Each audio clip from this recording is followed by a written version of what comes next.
এক রকমের এক একটা নিয়ম, এর সঙ্গে লিঙ্ক করো, ওর সঙ্গে জয়েন্ট করো, আবার নতুন করে এসআইআর ফর্ম ফিল আপ করো, এই সব চলছে। এখন 2002 এর নাম থাকলে এই জায়গায় করবো, 2 নাম না থাকলে, বাবার নাম থাকলে কোথায় দেবো, দাদুর নাম থাকলে কোথায় দেবো, ফটোটা কেমন সাঁটাবো, কোন দিকটা লাগাবো, আবার খুলে যাবে না তো, আটাটা ঠিক করে লাগাবো। এই নিয়ে মানুষ এখন পেরেশান। কথা বুঝতে পারছেন?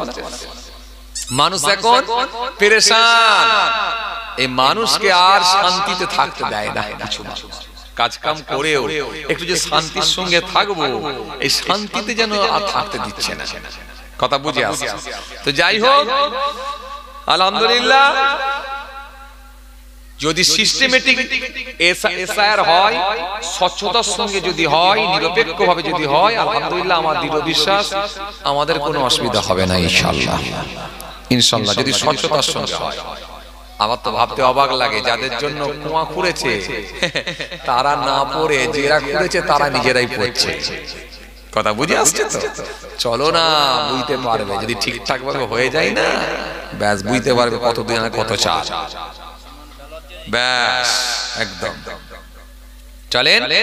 আমি তবুও চাই, বেশি কথা নয়, তবুও চাই সমস্ত কমিউনিটির মানুষ যেমন মিলেমিশে ছিল, আছে, থাক, মিলেমিশে থাক। জি, বর্ডার ফোর্স বাড়িয়ে দেন, বর্ডার ফোর্স বাড়িয়ে দিয়ে দেশকে সুরক্ষিত রাখার দায়িত্ব তাদের, যারা দেশকে পরিচালনা করছে।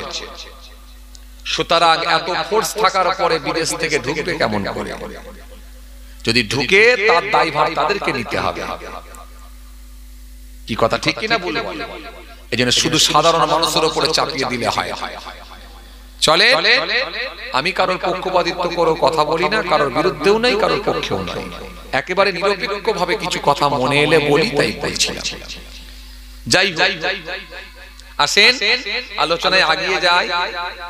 আমি যেহেতু কোরআন হাদিস দিয়ে আলোচনা করা লোক, আপনারা জানেন আমি কোন রাজনীতির প্রসঙ্গ টেনে আলোচনা করতে চাই না, দরকার না, এটা রাজনীতির তো মঞ্চ নয়। কথা ঠিক কিনা ভুল বলে?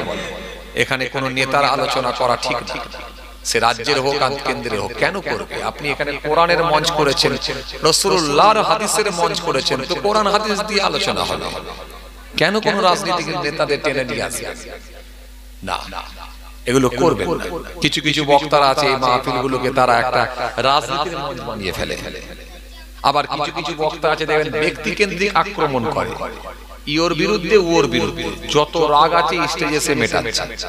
আর পাবলিক মনে মনে ভাবছে যে এদের যেন ঝগড়া দেখতে এসেছি আমরা। কথা বুঝছেন? তবে এর জন্য আমি শুধু যে তাদেরকে দোষারোপ করবো এমনটা নয়, আপনাদেরকেও দোষারোপ করবো, কারণ আপনারা প্রোটেস্ট করেননি কেন? কি ঠিক বলছি না ভুল বলছি? আপনারা ভদ্র ভাষায় বলেন, মার্জিত ভাষায় বলুন, হুজুর কি ভাই কি মাওলানা সাহেব, এখানে কারোর বিরুদ্ধে বলা শুনতে আসি না। আমরা এসেছি আল্লাহ আল্লাহ রাসূলের কথা শুনতে, আউলিয়া কেরামদের কথা শুনতে। কিছু জানা থাকে তো বলুন, আর না হলে আস্তে আস্তে চলুন। মহল্লার ইমামকে তুলে দিচ্ছি, তিনি যা পারবে বলবে, যেটা জানে বলবে, সেটাই আমরা শুনব। এখানে ব্যক্তি কেন্দ্রিক রাগ মেটানোর জায়গা এটা নয়, এগুলো আপনাদেরকে বলতে হবে। হ্যাঁ, ভদ্র ভাষায় বলুন, মার্জিত ভাষায় বলুন। দুটো একটা জায়গায় যেই বলবেন ইউটিউবে বেরিয়ে যাবে, বাকি অন্য জায়গায় বলা বন্ধ করে দেবে। কথা বুঝছেন না? ভদ্র ভাষায় বলবেন। আরে বাবা, বাংলাদেশের কমিটি তো কাটারি নিয়ে ওঠে, কিছু বুঝে না এরা, কিছু বোঝে। দেখেন বাংলাদেশের কমিটি কাটারি নিয়ে স্টেজে ওঠে, কাটারি ওঠে, কাটারি নিয়ে উঠছে। আজব ব্যাপার। লোকে জিকির করতে করতে করতে করতে এমন জোশ উঠে গেল, একেবারে বাঁশ ধরে ওপরে উঠে প্যান্ডেল দিয়ে ঝুলে পড়ল। কথা বুঝছেন না? তো তাদের মতো তো আমি বলিনি যে প্যান্ডেলে উঠে যাও, আমি তো বলিনি কাটারে নিয়ে ওঠা। আমি বলি ভালো ভাষায়, মার্জিত ভাষায় বলবেন। হুজুর কোরআন হাদিস দিয়ে কিছু আল্লাহ আল্লাহ রাসূলের কথা বলেন, আমরা শুনবো। আপনি ব্যক্তি কেন্দ্রিক কাউকে আক্রমণ করার জন্য এখানে এসেছেন কেন? আপনার রাগ আছে, থাক, গোলমাল থাকতে পারে, কিন্তু আপনি এখানে কেন রাগ মেটাতে আসছেন? এখানে তো আপনার রাগ ঝগড়া দেখতে আসি না, আমরা এসেছি আল্লাহ আল্লাহ রাসূলের কথা কিছু শুনবো, এখানে কোরআনের মাহফিলে বসবো। আপনি এসে ঝগড়া লাগিয়ে দেওয়ার কথা বলছেন, আপনি এসে ব্যক্তি কেন্দ্রিক কাউকে অ্যাটাক করছেন, এগুলো করছেন কেন? এটা আপনি বলুন। ভদ্র ভাষায়, মার্জিত ভাষায়, মিষ্টি সুরে আস্তে আস্তে বলতে থাকে কানে কানে গিয়ে, কিংবা একটা চিঠি কাগজ করে দিয়ে দেন, কি কথা ঠিক বলছি না ভুল বলছি? তাহলে কি হবে, সে তার বক্তৃতার ধরনটাকে চেঞ্জ করবে, লাইনটাকে চেঞ্জ করবে। আর বাকি বক্তারাও কিন্তু আর এইরকম বক্তৃতা করতে যাবে না, সমাজটাকে পরিবর্তন করতে হবে। কিছু মানুষ তারা রাজনীতির মঞ্চ বানিয়ে ফেলছে, কিছু মানুষ তারা রাগ মেটাবার জায়গা বানিয়ে ফেলছে, ঝগড়া করার জায়গা বানিয়ে ফেলছে এই একটা স্টেজকে। যাক, আসেন যে কথা বুঝাতে চাইছিলাম, আসেন খেয়াল করেন। চলুন, ভূমিকায় লম্বা নয়, আস্তে আস্তে সাবজেক্টের দিকে এগিয়ে যাই। একটু ইকোটা বেশি হয়ে গেছে, একটু হালকা করে দেন। চলুন আস্তে আস্তে সাবজেক্টের দিকে এগিয়ে যাই। আমি শুরুতেই কয়েকটি আয়াতে কারিমা তেলাওয়াত করেছি, পাশাপাশি রাসূলুল্লাহ সাল্লাল্লাহু আলাইহি ওয়াসাল্লামকে রাসূলুল্লাহ সাল্লাল্লাহু আলাইহি ওয়াসাল্লামের হাদিস থেকে কালেকশন করে কয়েকটি হাদিস পাকও তেলাওয়াত করেছি। মহান আল্লাহ কোরআনে কারীমের মধ্যে স্পষ্ট ঘোষণা দিচ্ছেন, ইয়া আইয়ুহান নাসু উবুদু রাব্বাকুমুল্লাযী খালাকাকুম ওয়াল্লাযীনা মিন ক্বাবলিকুম লাআল্লাকুম তাত্তাকুন। ইয়া আইয়ুহান নাস, হে মনুষ্য জাতি, হে মানুষ সকল, তোমরা রবের ইবাদত করো। উবুদু, ইবাদত করো, জিকির করো, উপাসনা করো, আরাধনা করো। কার? রব্বাকুম, তোমার রবের, তোমার আল্লাহর, তোমার মালিকের ইবাদত করো। কেন করবে? আল্লাহ বলছেন আল্লাযী, যিনি খলাকাকুম, তোমাকে সৃষ্টি করেছেন, ওয়াল্লাযীনা মিন ক্বাবলিকুম, তোমার পূর্বের মানুষগুলোকেও সৃষ্টি করেছিলেন। উদ্দেশ্য অন্য কিছু নয়, লাআল্লাকুম তাত্তাকুন, যাতে করে তোমরা মুত্তাকি, পরহেজগার, খোদা ভীরু হয়ে যেতে পারো। এই খোদা ভীরু হওয়ার জন্য, বানানোর জন্যই আল্লাহ বলছেন তোমরা রবের ইবাদত করো, রবকে ভালোবাসো, আমার ইবাদত করো, আমার হুকুমকে মানো। করলে কি হবে? লাআল্লাকুম তাত্তাকুন, তোমরা মুত্তাকি, পরহেজগার, খোদা ভীরু হয়ে যেতে পারবে।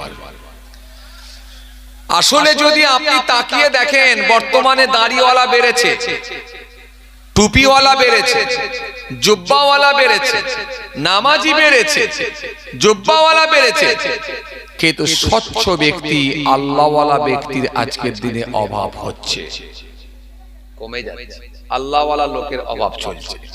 জি, দাড়িওয়ালা, কে বলেছে দাড়িওয়ালা কমেছে? দাড়িওয়ালা বেড়েছে। হ্যাঁ, কিছু দাড়িওয়ালা আছে তারা নবীর সুন্নত মনে করে দাঁড়িয়ে রেখেছে, আবার কিছু দাড়িওয়ালা আছে একটু কাটিং দিয়ে, ডিজাইন দিয়ে, কেউ খেলোয়াড়, কেউ প্লেয়ার, কেউ নায়ক, কেউ গায়ক দিয়ে মোটামুটি দাঁড়িয়ে রেখেছে। সব মিলিয়ে যেমনি ধরেন দাড়িওয়ালা দলেতেই পড়বে, কথা বলে না। সব মিলিয়ে যদি ধরেন তো দাড়িওয়ালার দলেতেই ধরবে, পড়বে। তার মানে দাড়িওয়ালাও বেড়েছে, জুব্বাওয়ালা, পাঞ্জাবিওয়ালা তাও বেড়েছে। কে বলেছে বাড়ে? কেউ গোলজামা, কেউ ফারাজামা, কেউ ফতুই। অনেক আবার নেতা মন্ত্রীরা তারা এখন স্টেজে যখন উঠছে, সাদা পাঞ্জাবি পরে, সাদা চুস্তা পায়জামা পরে, একেবারে সুন্দর ড্রেস পরে, সারা গায়ে খুশবু মেরে যখন উপরে উঠছে, গোটা স্টেজ খুশবু হয়ে যাচ্ছে। চেহারা সাদা, ড্রেস সাদা, খালি ভিতরটা লোকের মেরে খেয়ে খেয়ে পুরো কালো। উপরে উঠে পড়ছে, ওরাও পাঞ্জাবি পরেছে। তো পাঞ্জাবিওয়ালার অভাব কে বলেছে? পাঞ্জাবিওয়ালা, টুপিওয়ালা, দাড়িওয়ালা সব বেড়েছে। মাঝে মাঝে দেখবেন আবার কিছু মানুষ আছে তারা দেখবেন ফেজ টুপি পরে, কিছু মানুষ আছে দেখবেন আবার বিভিন্ন রকমের ডিজাইনের টুপি পরে, কেউ নেতাজির আবার কাটিং এর টুপি পরে। টুপিওয়ালা বেড়েছে, নবীর সুন্নত মনে করে পরে, আবার অনেকে স্টাইলের জন্যও পরে। টুপিওয়ালা বেড়েছে, কিন্তু আল্লাহওয়ালা লোকের সংখ্যা কমছে। কোন লোকটা? যে লোকটা তাকওয়াওয়ালা ব্যক্তি, আল্লাহর ভয় ভীতি যার ভেতরে পর্যাপ্ত ঢুকে আছে, এই মানুষের সংখ্যা কিন্তু আজকের দিনে কমছে, কমছে। এই লোকটার সংখ্যা কম, আর এই লোকগুলো কি আল্লাহ পছন্দ করে? কিতাবের মধ্যে পাওয়া যায়, জি, 1000টা মানুষের ভেতরে মাত্র একটা লোক জান্নাতে যাবে। 1000টা লোকের ভেতরে যদি একটা লোক জান্নাতে যায়, তো 10,000টা লোকের ভেতরে তাহলে কটা জান্নাতে যাবে?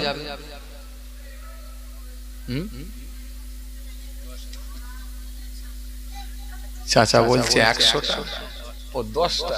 আচ্ছা 10,000টা লোকের ভেতরে তাহলে কটা জান্নাতে? 10টা। 10টা যদি জান্নাতে যায় তাহলে জাহান্নামে কটা? কই গো ইউটিউবার ভাই, তুমি লাইভ দিচ্ছ নাকি? লাইভ দিচ্ছ নাকি? তুমি জানো না আমি লাইভ দিই না? তোমরা তো পুরানো লোক, এখনো বলতে হবে?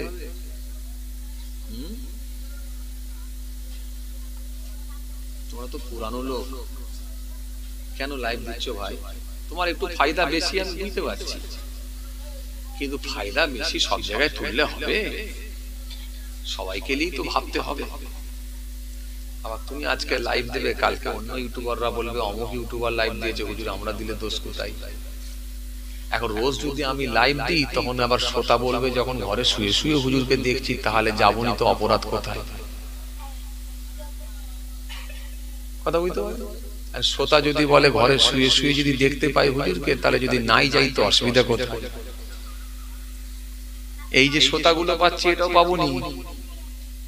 দাও লাইভটা কেটে দাও, লাইভটা কেটে দিয়ে এমনি রেকর্ড করে দাও, এমনি তুলে নাও না, তোমাকে তুলতে বারণ করিনি, তুমি তুলে নাও, এমনি তুলে নাও, পরে ছাড়বে। লাইভটা কেটে আর রাত 12টা 1টাতে লাইভ দিয়ে কি হবে? 4 জন দেখবে, কি লাভ আছে? সব ঘুমিয়ে পড়েছে এখন। তুমি এটা দিনের বেলা শখ করে জলসা করো, তোমার এখানে আসবো আর তুমি লাইভ দেবে, অনেক লোক দেখবে। খুব ভালোবাসে এই ইউটিউবার, খুব পুরনো লোক, আমায় খুব ভালোবাসে, আমিও খুব ভালোবাসি।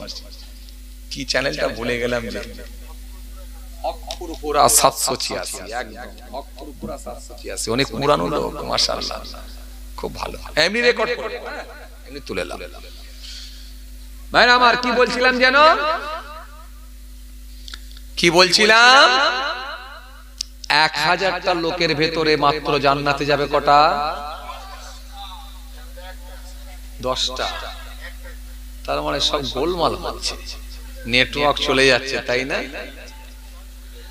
1000টা লোকের ভেতরে যদি একটা জান্নাতে যায় তাহলে 10,000টা লোকের ভেতরে কটা জান্নাতে? 10টা। জাহান্নামে কটা? 9,900। অন্তত 3,000 হোক, 7,000 কে না হলে আমি দাড়ি কাটা বেনামাজি ছেড়িয়ে দিলাম, অন্তত 3,000 থাকা দরকার। কথা বলে না। তাহলে 3,000টার ভেতরে যাচ্ছে কটা? 3,000টার ভেতরে 3টে যাচ্ছে, কটা? 10,000-এর ভেতরে কটা যাচ্ছে? 10টা। এই 10,000-এর ভেতরে যদি 3,000 দাড়িওয়ালা টুপিওয়ালাও থাকে তাহলে সবাই কিন্তু যাচ্ছে না, মাত্র যাচ্ছে কটা? 10টা। তার মানে চাপ কতটা বুঝতে পারছেন? কতটা কম্পিটিশন বুঝতে পারছেন? তার মানে এখান থেকে বোঝা যাচ্ছে শরীয়তের যে একটা মাপকাঠি আছে সেই মাপকাঠি দিয়ে কিন্তু আমরা নিজেদেরকে চেক করতে পারিনি। শরীয়তের যে মাপকাঠি আছে সেই মাপকাঠি দিয়ে যদি আমরা নিজেদেরকে যাচাই বাছাই করে নিতে পারতাম, চেক করে নিতে পারতাম, তাহলে নিশ্চিতভাবে আল্লাহর কাছে প্রিয় বান্দা হতে পারতাম।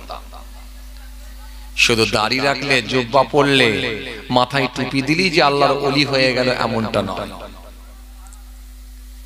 জি, সারা বছর নামাজ পড়ে না, বছরে 1 মাস সে রোজাও রাখে না, কিন্তু এত কায়দা করে পাঞ্জাবি আর পায়জামাটা পরে একেবারে ঈদের দিনে সাদা নেটের টুপি পরে সারা গায়ে খুশবু মেরে যখন ফাঁস কাতারে দাঁড়িয়েছে ঈদের দিনে, দেখলে মনে হচ্ছে 1 মাস কেন 3 মাস রোজা রেখে সে দাঁড়িয়েছে। কথা ঠিক কি? ভাইরা আমার, এই পাঞ্জাবি জুব্বা পরে আল্লাহর কাছে প্রিয় বান্দা হওয়াটা বড় কঠিন, কঠিন। কথা বুঝে আসছে?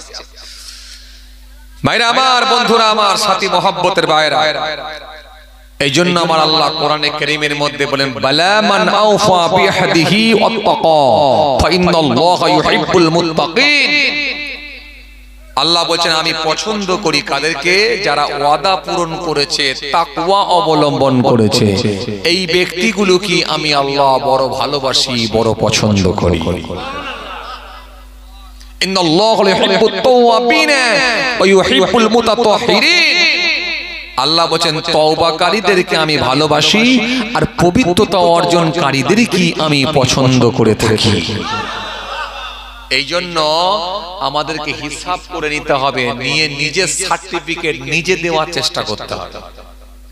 নিজের সার্টিফিকেট নিজে যেদিনে দিতে পারবো যে আমি ভালো, জানবেন মহান আল্লাহর কাছে ভালো। আর সমস্যাটা হচ্ছে আমরা লোকের সার্টিফিকেট নিতে ভালোবাসি, লোকে যেন আমাকে ভালো বলে। এই লোকে ভালো বলে যদি এই চেষ্টায় আমরা ব্যস্ত হয়ে পড়ি, তাহলে জানবেন আল্লাহর কাছে ভালো হওয়া বড় কঠিন, বড় কঠিন। আর আপনি যদি নিজের সার্টিফিকেট নিজে দিতে পারেন যে আমি ভালো, জানবেন মহান আল্লাহর কাছে আপনি ভালো। আর মহান আল্লাহর কাছে যদি ভালো হয়ে যেতে পারেন, লোকে আপনার কে বিরোধিতা করলো, কে আপনার সমালোচনা করলো, কে আপনার বিরোধিতা করলো, এতে কোনো অসুবিধা নেই। একটা লোক সবার কাছে ভালো হতে পারবে না, দরকার নাই লোকে খারাপ বলছে বলুক না। আপনি যদি আল্লাহর কাছে ভালো হয়ে যেতে পারেন, আল্লাহ যদি আপনাকে প্রিয় বান্দা হিসাবে কবুল করে নেয়, নিশ্চিত ভাবে আপনি গেনার, আপনি সাকসেসফুল। জি, এজন্য একটা হাদিস এসেছে আইয়ুন নাসি আকরামু ক্বালা আকরামুহুম ইনদাল্লাহি আতকাকুম। নবীকে জিজ্ঞাসা করা হলো, হুজুর বেয়াদবি নেবেন না হুজুর, আল্লাহর নবীকে জিজ্ঞাসা করা হলো, হুজুর কোন মানুষটা সবথেকে হুজুর সম্মানীয় ব্যক্তি? নবী বললেন ওই লোকটাই আল্লাহর কাছে সম্মানীয় ব্যক্তি যে লোকটা সবথেকে বেশি স্বচ্ছ হয়ে গেছে, পরহেজগার হয়ে গেছে, তাকওয়াওয়ালা হয়েছে, এই লোকটাই আল্লাহর কাছে প্রিয় বান্দা।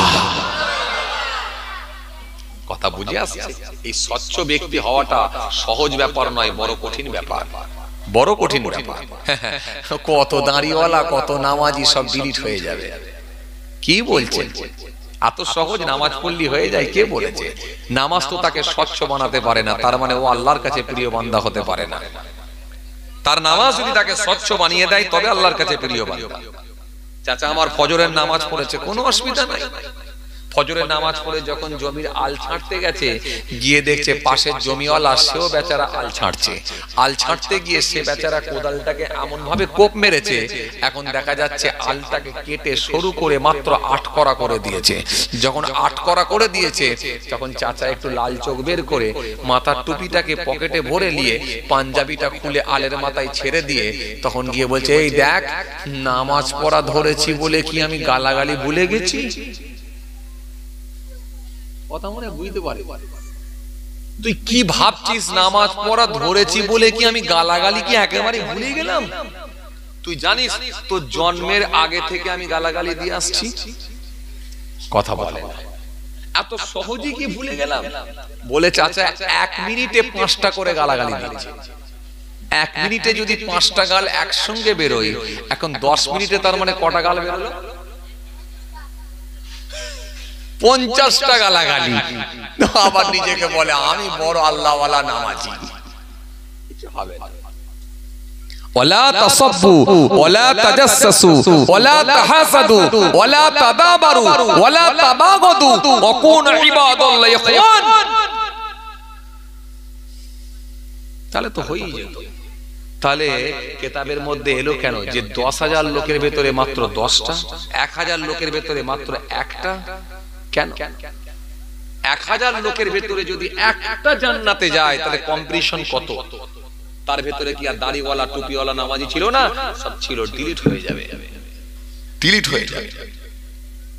আর দয়া করে যদি আমার আল্লাহ কাউকে ভালোবেসে জান্নাত দেয়, তবে সে জান্নাতে যাবে।